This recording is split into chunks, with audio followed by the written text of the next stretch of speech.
Hello everybody and welcome to the Physics Corner, a series where we solve simple physics introductory problems. I am your host, Dr. Christopher Sorolla.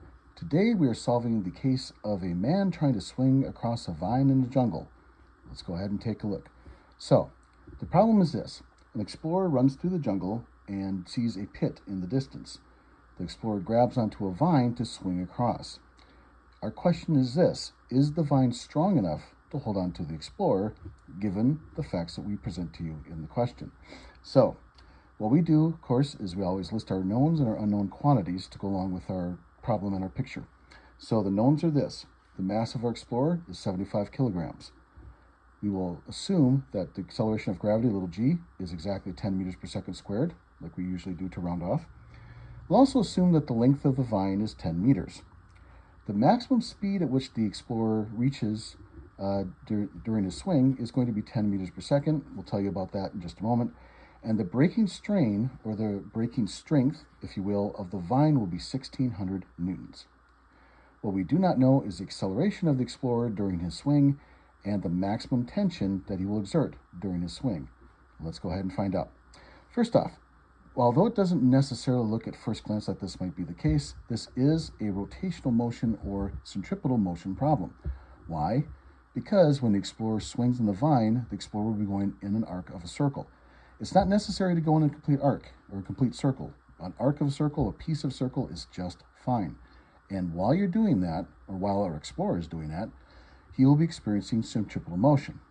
More to the point, the direction of the acceleration of the motion, in this case, will be upwards towards the point of the vine that's connected to a tree somewhere above him. So the direction of the centripetal acceleration will be pointing up, or more or less. And we're going to pick a specific spot at which to have that happen. All right, so the way to set this up is with a free body diagram. So let's go ahead and sketch one out. So free body diagram will look like this. Mass of our explorer, put that right here. Now, we're going to assume or take a look at the force when the explorer is exactly vertical. That is, when the vine is sticking straight down. Why are we going to look at that?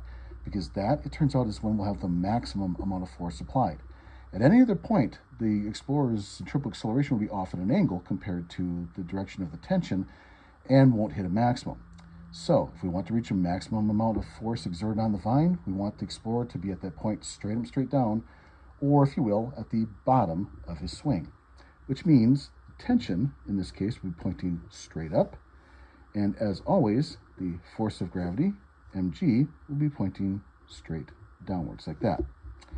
And that's it. That's it for our forces in this particular picture. We're going to assume that other forces, like, say, friction, air drag, those things will be either non-existent or irrelevant or negligible, as we like to say.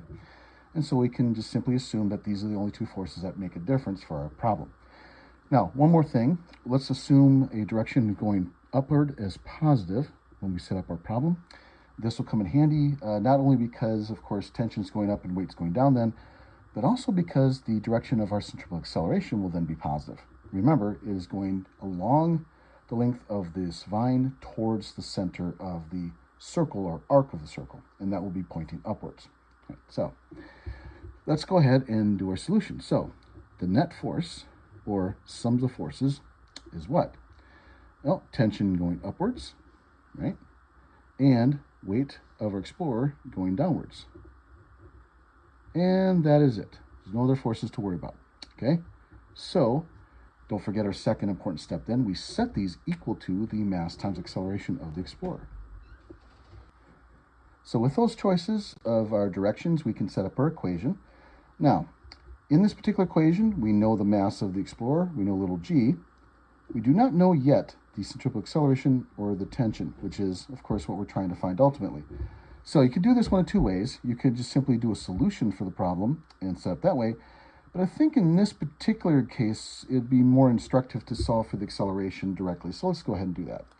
So centripetal acceleration's formula is square of speed divided by radius of your circle, like that. Okay. And we do have the numbers to solve it, so let's do that. So the speed was 10 meters per second. Now again, maximum speed, which is at the bottom of the swing, that's what we want, divided by the 10 meters in length of the rope. And by the way, if you're wondering what 10 meters works out to be, it's about 34 feet in English units. So it gives you kind of a feel for how long that rope might be, which is long, but not uncharacteristically too long. Okay. Well, let's see here. 10 squared is 100 divided by 10. No, that's simple. That's 10. All right. Check your units. If you look carefully, meters squared divided by meters gives me a meter. Per second squared, per second squared. So we do have the correct units for our acceleration. Now, next step is to take this equation here and solve for tension. So let's bring the equation down over this way. So I'll just rewrite it here so you can see what we're doing. Like that.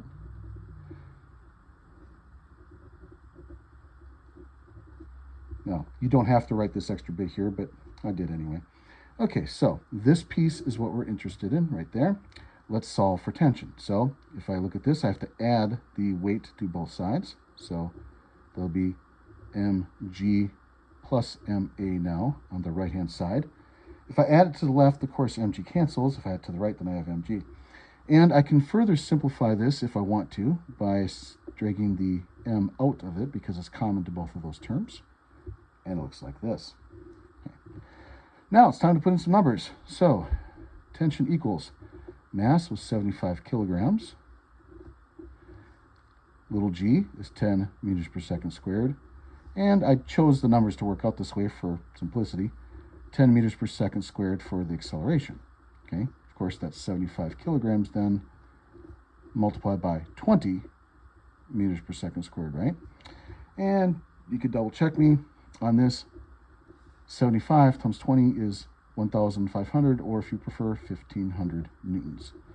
So that is the tension, the maximum tension specifically, that our explorer exerts on the vine. Last question, does the explorer make it across? And well, as I can see from these numbers, 1,500 newtons is in fact less than the 1,600 newtons that we had. So yes, our explorer makes it. All right, folks, thank you very much for your attention. As always, these videos are supported in part by the University of Mississippi and University of Southern Mississippi. The video was recorded in Hattiesburg, Mississippi. Technical assistance is provided by Sydney Galtraw and Sophia Turner. Again, I am Dr. Christopher Cirola. Thank you all for your attention, and we'll see you next time. Clear skies.